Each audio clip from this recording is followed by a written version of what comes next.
This story took place a couple years ago on Halloween night. I had just turned 14 and was feeling a bit bold, so I decided to ask my parents if my friends and I could go trick-or-treating alone this year. After a lot of negotiating, my parents reluctantly agreed to let us go out alone as long as we checked in every hour via phone and were home by 10 p.m. Taking full advantage of this opportunity, my friends and I ventured out on Halloween night into the dimly lit neighborhood in search of candy. Our first dozen or so houses were relatively normal, nice decorations, decent portions of candy, and friendly neighbors. But as the night went on and we found ourselves farther than we probably should have been, we noticed the houses becoming sparser and the decorations becoming less frequent. This combined with the fact that it was already 9 p.m., we decided we should hit one more house before making our way back home.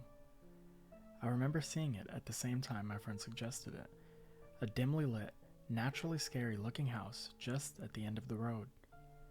I remember being the only one to protest and being filled with feelings of nervousness and embarrassment. The house had an almost abandoned look, with no decorations aside from a small Halloween-themed bowl atop a shaky-looking table.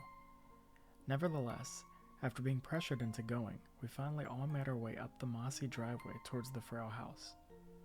"No candy," I remember my friend Josh saying as we made it to the porch. Before I could suggest we leave, he quickly rang the doorbell to the house. At this point, I was filled with anger at my friends that matched the nervousness that I had due to the house. "Hang on, I'm coming," a man said from inside the house. This man sounded as though he had been waiting near the door, as there didn't seem to be any sounds of moving come from within the house prior to the door opening. A large man with a scarred face and a scruffy beard opened the door with a slight grin. "Heya, kiddos," I remember him saying as he reached into his back pocket while looking around outside, almost as if searching for any parents. Out of his pocket, he then pulled 4 small butterscotch candies, dropping one into each of our bags. I remember the 4 of us quickly saying thanks and then beginning to walk off as the man told us that if we wanted to quickly come inside, he had more candy. Almost the second we turned his offer down, he attempted to grab Josh's arm before slightly missing and failing. We ran away as fast as we could from the house. Looking over my shoulder, I could see the man standing up and wiping himself clean of the dirt as he watched us run away. When I made it home, I told my parents about the man and what had happened. As my mom embraced and comforted me, my dad made his way to the phone to call the police. About an hour later, the cops arrived at the house to inform us that they searched the house, which apparently had been vacant for years, and found no one. What they did find, though, still terrifies me to this day. There were keys to handcuffs as well as a various assortment of tools such as firearms and even a hacksaw. I don't know what the man would have done to us had he successfully lured us in. I don't think I want to know. I urge every one of you to take extreme caution when trick-or-treating. Stay on the set path with lots of people, and do not go somewhere that seems off. Taking these precautions could save your life.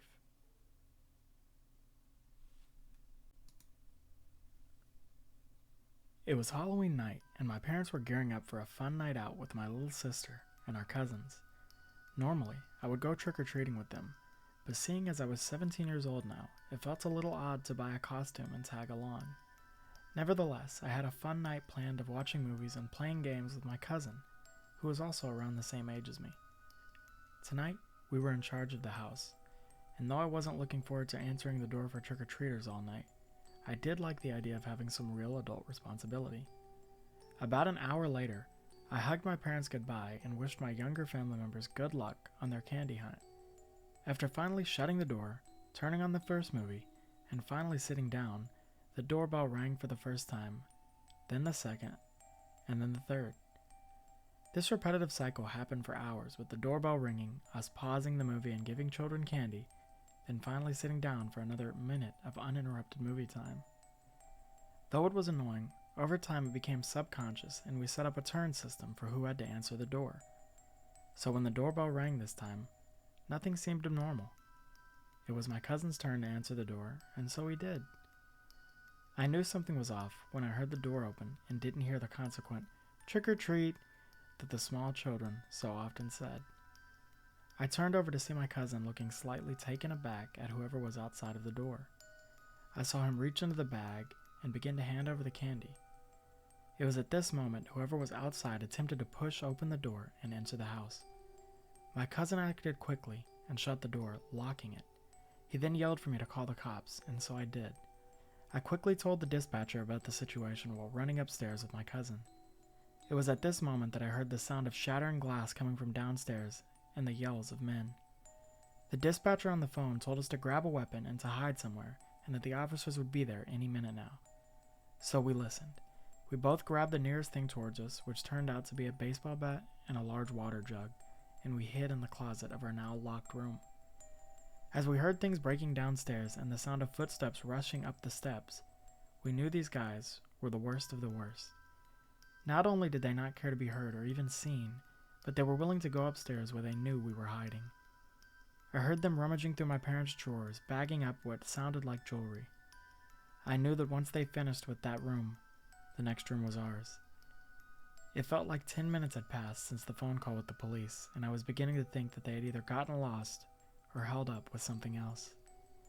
As soon as I heard the doorknob shake, I knew they had found us. I heard the man yell for help because the door was locked. That is when I heard the sound of something blunt hitting the doorknob and the sound of subsequent gunshots in the same direction. Then I heard it. The sound of police sirens could be heard in the distance, and this did not seem to go unnoticed by the men. "Forget it. We have enough. Let's go," I heard a man yell as the rest of the men seemed to follow. Though we knew they must have left, we did not leave the closet out of fear until the police officers arrived. The house was completely torn apart, and the door to our room had been shot through and broken. The men who committed the crime were caught that same night, not even 15 minutes after the police left my house. If there's one thing this entire ordeal taught me, it's that it's important to have a plan on what to do in these kinds of situations. Had that door not been locked, and had I not called the police in time, I wouldn't be here to tell this story. And because of that, I will forever be grateful to the Los Angeles Police Department. This event took place 4 years ago, and ever since then, I have never celebrated Halloween. I do not give out candy, nor do I even decorate anymore. To understand why, I have to take you back to 2018. The night was like any other Halloween. Me and my wife had gotten dressed up, and our house was strung with the most exorbitant decorations we could find. Our plan was to spend the night watching movies and giving out candy. My neighborhood was a very active one. We always had block parties and lots of trick-or-treaters. Consequently, as the night progressed, we went through multiple bags of candy, and admittedly, as the lights went out and the trick-or-treaters left, we sighed a bit and sat down to finish the rest of our movie before going off to bed. Well, that was the plan at least. After finishing the movie, we decided to watch one episode of our favorite show at the time, Breaking Bad. It was already 1 a.m., so even the last of the trick-or-treaters had been gone for a good while now. At least that's what we thought. I remember it like it was yesterday. The time was 1:36 a.m. and someone rang our doorbell. Looking very shocked, my wife and I got up and looked through the window of the door to see a small child standing on our porch with a small plastic bag and a Buzz Lightyear costume. Though this was really odd, we saw a truck with what looked like the kid's family parked on the curb and assumed it must have just been a really candy-desperate family. So after grabbing our almost completely empty bag of candy, we opened the door and were greeted by an adorable "Twick or tweet." Feeling sympathetic and more comfortable now, we made a joke about how late it was, and decided since this would be the last trick-or-treat to give the kid the entire bag. His face lit up with a smile as he grabbed the bag. He thanked us and turned to run off. As we watched the kid run off, we talked about how we may have overreacted, and my wife went to shut the door. Just before the door shut, though, a man barged into the door with a ski mask and a gun demanding for money and any valuables we had. My wife screamed, and I pleaded with the man not to hurt us. I told him he could have whatever he wanted. He told me that if I tried anything, he would shoot me, as he grabbed my wife and began to tie her onto a chair, with one hand still holding the gun at me. I couldn't think. I could barely breathe. I had no clue what to do, so I did nothing. When the man finished tying up my wife, he led me towards the upstairs room where my safe was. This man knew where to go. Had he been here before? When he got to the safe, he demanded I open it, and I obliged. I began to put the numbers in as I heard a scream outside. The man did too. He turned to look outside just as I took my chance and threw all my weight at him, knocking the gun out of his hand and both of us onto the floor. This wouldn't be enough, though. The man was closer to the gun and I knew it. I may have just made a mistake that could cost me my life. Just as I saw the man reaching for the gun, someone ran into the room, firing a single shot into the man. It was my neighbor John, a retired police officer. He then explained to me that he saw the man through the window of my house after noticing the car parked outside of my driveway and my front door open.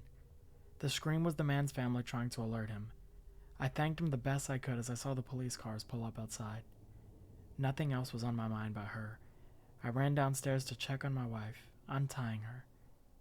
The rest of the night was spent sorting through everything with the police, as well as trying to reorganize my own mind. The one piece of advice I can give for you is to be alert of who you are opening the door for, and when. Don't assume that even the frailest looking children cannot be manipulated into being used for nefarious things. Had my neighbor not been a retired police officer, had he not seen what was going on, and had the family scream not distracted the man, I would be dead. Don't let a mistake ruin a day that is supposed to be fun. Do not make my mistake.